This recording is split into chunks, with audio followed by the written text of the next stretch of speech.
Hi everyone, welcome to my channel. আমি দোয়েল।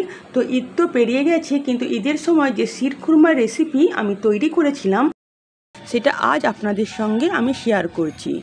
এটা আপনারা শুধু ঈদেই খেতে পারেন না, অন্যান্য সময়ে আপনারা এই শিরখুরমা রেসিপিটা তৈরি করে আপনাদের বাচ্চাদেরও দিতে পারেন। বাচ্চারা কিন্তু এই রেসিপিটা দারুণ পছন্দ করবে। তো চলুন আমার কিচেনে রেসিপিটা শুরু করি। শিরখুরমা বানাবার জন্য এখানে আমি বেশ কিছু ড্রাই ফ্রুট নিয়ে নিয়েছি, আর সব ড্রাই ফ্রুটগুলো আমি কিন্তু 1 টেবিল চামচ করে নিয়েছি। এখানে 1 টেবিল চামচের মতন আমি আমন্ড নিয়েছি, কাজু বাদাম নিয়েছি পেস্তা আর কিছু কিশমিশ। গ্যাস অন করে একটা পাত্র বসিয়ে দিয়েছি। এবার আমি 200 গ্রামের মতন সুজির সিমাই নিয়ে নিয়েছি। আপনারা চাইলে এখানে ময়দার সিমাইও ব্যবহার করতে পারেন, কিন্তু আমি বলবো এই শিরখুরমার জন্য অবশ্যই কিন্তু সুজির সিমাই ব্যবহার করবেন, এতে কিন্তু টেস্টটা দ্বিগুণ হয়। তো আমি 200 গ্রামের মতন সুজির সিমাই নিয়ে নিয়েছি। গ্যাসের ফ্লেম প্রথম থেকে আমি লো করে দিয়েছি। এবার এটাকে আমি একটু সময় ধরে হালকা করে ব্রাউন করে ভেজে নেব। গ্যাসের ফ্লেম আমি একদম লো করে দিয়েছি, আর এই লো ফ্লেমে আমি কিন্তু এই সিমাইটাকে হালকা বাদামি করে কিন্তু ভেজে নিচ্ছি। 4-5 মিনিট হয়ে গেছে, দেখুন সিমাইটা কিন্তু এবার হালকা বাদামি হয়ে আসছে। এই মুহূর্তে আমি কিন্তু গ্যাসের ফ্লেম বন্ধ করে দেব এবং এটাকে একটা অন্য পাত্রে আমি তুলে নেব, না হলে এটা কিন্তু আরও বাদামি হয়ে যাবে। সিমাইটাকে আমি একটা পাত্রে ঢেলে নিয়েছি, আর দেখুন এরকম জাস্ট হালকা করে বাদামি করে ভাজতে হবে। আর যখনই ভাজা হয়ে যাবে এটা কিন্তু অন্য পাত্রে অবশ্যই তুলে নিতে হবে। এবার আমি এই ড্রাই ফ্রুটগুলোকে কেটে নিয়েছি সরু সরু করে। দেখুন, গ্যাস অন করে একটা কড়াই বসিয়ে দিলাম। তার মধ্যে 1 চামচের মতন আমি দেশি ঘি নিয়ে নিলাম। ঘি গরম হলে আমি কেটে রাখা ড্রাই ফ্রুটগুলো হালকা করে ভেজে নেব। এক্ষেত্রেও কিন্তু গ্যাসের ফ্লেম একদম লো করে ড্রাই ফ্রুটগুলোকে ভাজতে হবে, না হলে কিন্তু ড্রাই ফ্রুটগুলো সঙ্গে সঙ্গে দেওয়া মাত্রই কিন্তু পুড়ে কালো হয়ে যাবে।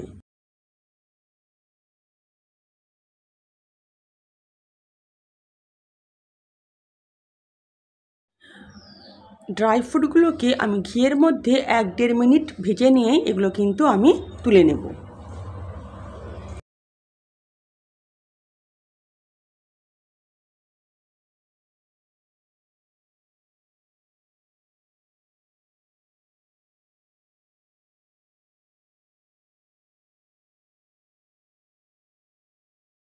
এরকম হালকা করে বাদামগুলোকে ভেজে নিতে হবে।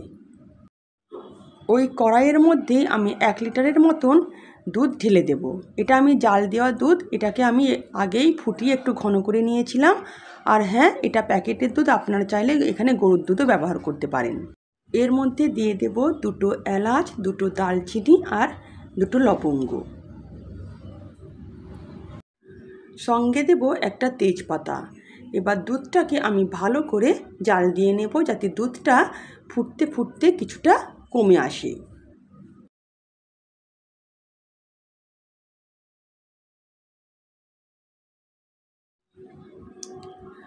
5-7 মিনিট দুধটাকে খুব ভালো করে জাল করে একটু ঘন করে নিতে হবে। দুধটা বেশ ঘন হয়ে এসছে। এবার ভেজে রাখা আমি এই সিমাইটা দিয়ে দিলাম। সিমাইটাকে দিয়েও আরও 3 থেকে 4 মিনিট খুব ভালো করে দুধের সঙ্গে এটাকে ফুটিয়ে নিতে হবে, যাতে সিমাইটা খুব ভালোভাবে দুধের সঙ্গে ফুটে সেদ্ধ হয়ে যায়।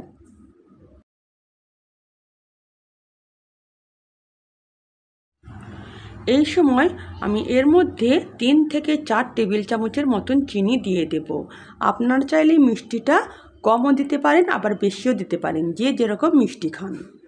প্রথমে আমি 3 টেবিল চামচ চিনি দিয়েছিলাম, পরে আরও 1 চামচ চিনি আমি অ্যাড করেছিলাম। চিনি দিয়ে একবার হাতা দিয়ে ভালো করে আমি নাড়িয়ে দেব। তারপর এটাকে 3 থেকে 4 মিনিট আমি ফুটিয়ে ভালো করে সিমাইটাকে দুধের মধ্যে সেদ্ধ করে নেব।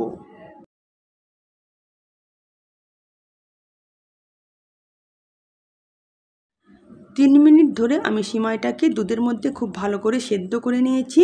এখন এখানে আরও 1 টেবিল চামচ আমি চিনি দিয়ে দেব। আগে আমি 3 টেবিল চামচ চিনি দিয়েছি, আর এখানে আরও 1 টেবিল চামচ চিনি দিলাম। ভালো করে চিনিটাকে মিশিয়ে নেব। দেখুন দুধও কিন্তু অনেকটা কমে এসেছে, ঘন হয়ে এসছে। এখন এর মধ্যে আমি দিয়ে দেব ভেজে রাখা ড্রাই ফ্রুটগুলো।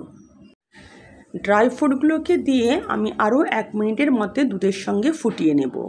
আর হ্যাঁ, কিছুটা ড্রাই ফ্রুট আমি রেখে দেব পরে গার্নিশিংয়ের জন্য। তো 1 টেবিল চামচের মতন আমি ড্রাই ফ্রুট রেখে দিলাম।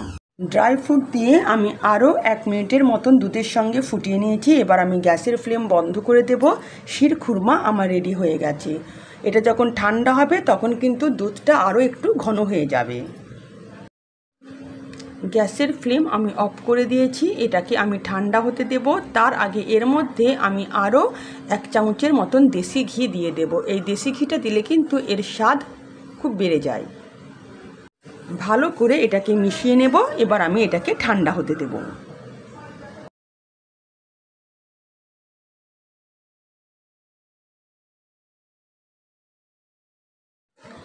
শিরখুরমা ঠান্ডা হয়ে গেছে। এটা আমি একটা বাটির মধ্যে সার্ভ করে দিয়েছি।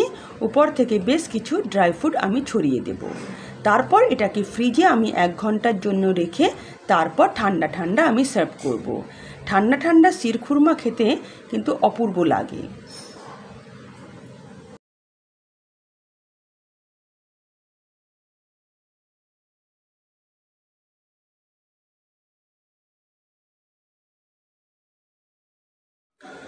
এক ঘন্টা পর আমি ফ্রিজ থেকে এটাকে বার করে নিয়ে এসেছি। এবার এটাকে আমি ঠান্ডা ঠান্ডা সার্ভ করে দেব।